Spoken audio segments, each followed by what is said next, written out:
So మొత్తంగా ఐబొమ్మ అనేటువంటిది it's working, అది పనిచేస్తోంది. But please my request to every one, వాళ్ళందరూ రిక్వెస్ట్ చేస్తున్నాను, మీరు ఏ వెబ్సైట్ పడితే ఆ వెబ్సైట్ ఓపెన్ చేసి మీ పర్సనల్ ఇన్ఫర్మేషన్ని అనవసరంగా వాళ్ళకి ఇవ్వకండి. నేను ఇక్కడ ఈ వార్త చెప్పడంలో ఇది పోలీసులకి సవాల్గా మారింది.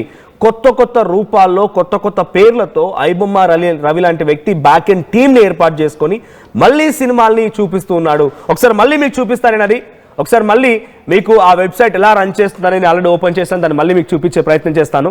సో నా ముందు నేను బప్పం టీవీ అనేటువంటి ఆ వెబ్సైట్ని ఓపెన్ చేసి పెట్టాను. ఆ వెబ్సైట్ ఓపెన్ చేయగానే కొత్త సినిమాలు అన్నీ ఉన్నాయి దీంట్లో.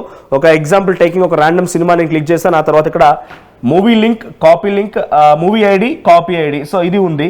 కాపీ ఐడి క్లిక్ చేసి పక్కనే SBI term life insurance, SBI term insurance mistakes you should avoid June 12, 2025. ఇది ఆ రోజైనా మేబీ రెడీ చేసుకున్న డాక్యుమెంటేషన్ చూస్తూ ఉంటే నిజంగానే ఒకసారి ఒక రెండు లైన్లు చదువుదాం మనం ఇందులో. Term insurance is a corner stone of financial planning in India, offering A safety net for families at an affordable cost. చూసారా, నిజంగా చూస్తే ఒక ఇన్సూరెన్స్ కంపెనీ ఎటువంటి ప్రమోషన్ యాక్టివిటీ చేస్తే అలానే కనబడుతుంది. కానీ చివరికి వెళ్ళి చూస్తే దీంట్లో ఇక్కడ పేస్ట్ ఐడి అని ఉంది. సో ఇక్కడ మనం ఆ ఐడిని పేస్ట్ చేయగానే కొత్తగా మళ్ళీ ఒక సినిమా వస్తుంది. సో ఆ సినిమా వస్తుంది. ఆ సినిమాని డైరెక్ట్గా చూడడానికి ఇక్కడ అవకాశం కల్పించింది.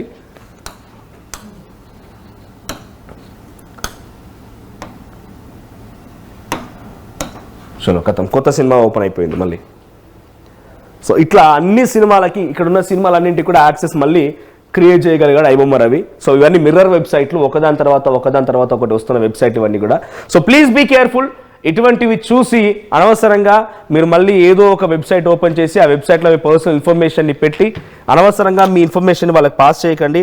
So as of now the app is back, but please be careful. ఇది ఒక పోలీసులకి ఛాలెంజింగ్ టాస్క్ అని చెప్పాలి. ఐబొమ్మ రవి ఒక ఇండివిజువల్ మైండ్ అయి ఉంటే ఇంత పెద్ద ఎత్తున ఇన్ని సైట్లు క్రియేట్ చేసి, ఇన్ని వెబ్సైట్లు క్రియేట్ చేసి, ఇంత హై అండ్ టెక్నాలజీని ఉపయోగించి ఒకదాని తర్వాత ఒకటి ఇంకో దాని తర్వాత ఇంకొకటి ఈ రకంగా ఈ వరుసగా పోలీసులకు సవాల్ చేయలేడు.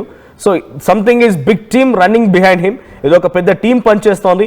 మరి పోలీసుల కస్టడీలో రవిని ఇవన్నీ ఇన్ఫర్మేషన్ ఎలా రాబడతారో చూడాలి. ఐబొమ్మ ఈజ్ బ్యాక్ అనేటువంటి వార్త మీకెలా అనిపిస్తోంది? రవిని అరెస్ట్ చేయడం పైన మీరు ఎలా చూస్తారో కామెంట్ చేయండి.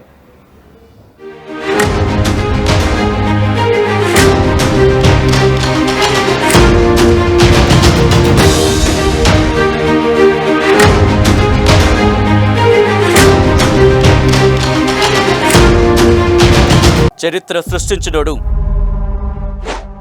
ఇప్పుడు ఆ చరిత్రని తిరగరాయబోతున్నాడు. అబద్ధాల గోడల్ని బద్దలు కొట్టి నిజాలను రాగా మీ ముందుంచబోతున్నాడు. నిజమైన వార్తల కోసం వెంటనే డౌన్లోడ్ చేసుకోండి రా యాప్ని.